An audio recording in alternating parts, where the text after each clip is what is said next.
Okay बच्चों, last video में हमने यहाँ तक समझा था और फिर मैंने आपसे कहा था कि ये हाफ वाला टर्म और आई नॉट इक्वल टू जे, ये कंडीशन क्यों लगाई है ये मैं आपको समझाती हूँ। ठीक है, तो इसको यहाँ पर एक बार समझते हैं कि आई नॉट इक्वल टू जे, ये वाला इसका क्या मतलब है। मान लो आई और जे इक्वल है, अगर मैं इनको इक्वल कर देती हूँ मान लो, है ना, तो एक्सप्रेशन जो है वो क्या बनेगा, Q1 डिवाइडेड बाई R11।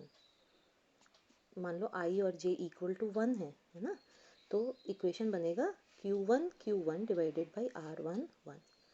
अब इसका क्या मतलब हुआ, देखो ध्यान से।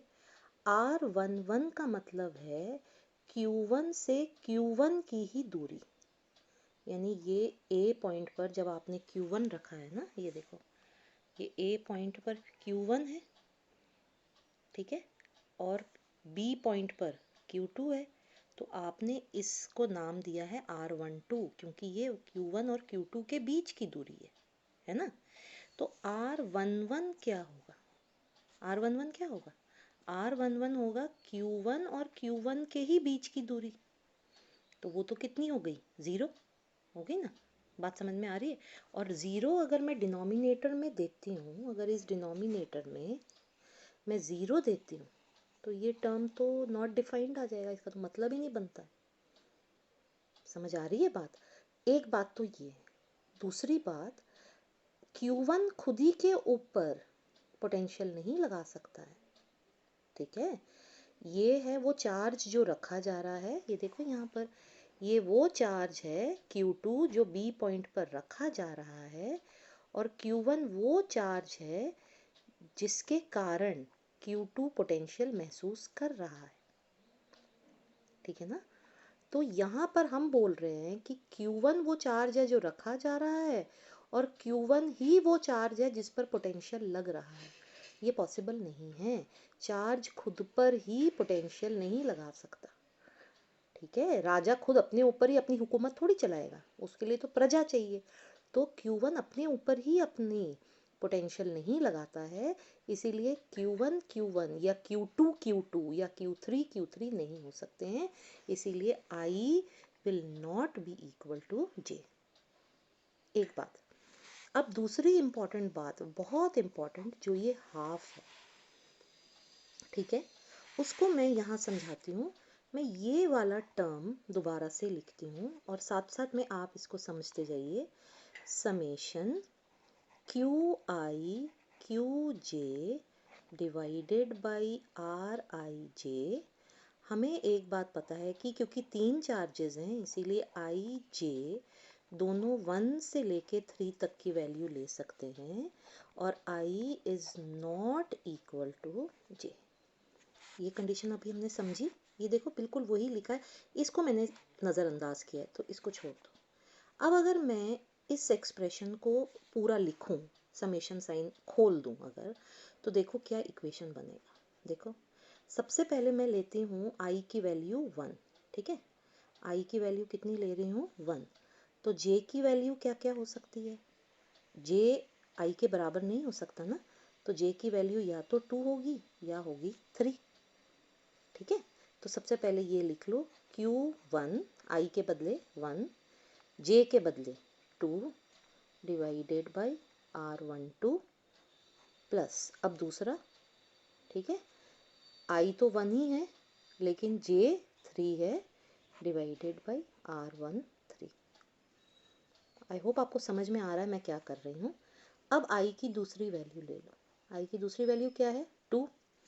अब जे का क्या वैल्यू ले सकता है बताइए, जे 2 नहीं हो सकता लेकिन जे 1 हो सकता है और 3 हो सकता है। तो प्लस क्यू, ऐसा करती हूँ इसको नीचे लिखती हूँ, है ना, ये प्लस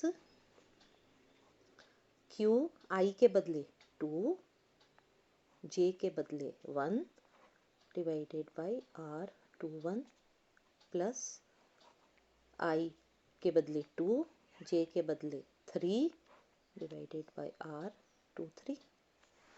अब एक और ऑप्शन हो सकता है, आई कितनी वैल्यू ले सकता है 3, तो जे 3 तो लेगा नहीं, 1 ले सकता है या 2 ले सकता है।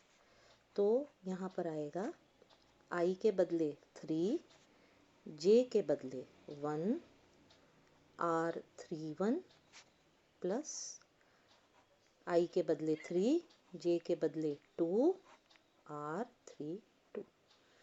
टोटल देखो कितने टर्म्स मिल गए हमें, 1 2 3 4 5 6, यानी ये समेशन खोलने पर हमें कितने टर्म्स मिल रहे हैं, 6। जबकि एक्चुअली में हमारे पास समेशन जब हमने लिखा था तो कितने टर्म्स थे, 3। कुछ तो गड़बड़ है यहाँ, ये समझ में आ रही है बात, हाँ या ना। 3 चाहिए थे, लेकिन जब ये समेशन खोल रहे हैं तो 3 के बदले कितने आ रहे हैं, 6। तो ध्यान से जब देखा तो बोला ओहो, ये वाला टर्म और ये वाला टर्म सेम है। अब आप बोलेंगे मैडम सेम नहीं है, ये R12 है और ये R21 है। बेटा डिस्टेंस है ना, डिस्टेंस Q1 से Q2 जाओगे, अगर 5 सेंटीमीटर है तो Q2 से Q1 भी तो 5 सेंटीमीटर ही रहेगा। हम डिस्टेंस बोल रहे हैं, डिस्प्लेसमेंट की बात नहीं कर रहे, डायरेक्शन नहीं देख रहे, ठीक है। तो ये और ये सेम है। इसी तरह ये वाला और ये वाला भी सेम है। इसी तरह ये वाला और ये वाला भी सेम है, यानी एक टर्म के बदले हमें 2 टर्म मिल रहे हैं। समझ आ रही है बात। इसलिए इस समेशन के आगे क्या लगाया, हाफ, यानी 6 टर्म्स का क्या लेना है, हाफ। यानी इन दो में से एक लो, इन दोनों में से एक लो और इन दोनों में से एक लो, तो बन जाएंगे तुम्हारे ये 3 टर्म्स। तो ये हाफ बहुत इम्पॉर्टेंट फैक्टर है, ये मैंने आपको यहाँ से समझाया। अब सिंपल, अगर 3 चार्जेस नहीं हैं, बल्कि तुमने बड़े अच्छे से ये काम किया, तो तुम्हें बड़ा काम दिया गया। क्या बड़ा काम दिया गया कि अब एक खाली जगह दी है और बोला एक ऐसा सिस्टम बनाओ जहाँ पर n पॉइंट चार्जेस हैं। कितने पॉइंट चार्जेस हैं, n। तो n पॉइंट चार्जेस के लिए सिर्फ ये ऊपर वाला 3 बदल के क्या लिखना है, n, बाकी चीज़ें तो वैसे ही रहेंगी। अब I और J 1 से लेके कहाँ तक बदलेंगे, n तक, ठीक है।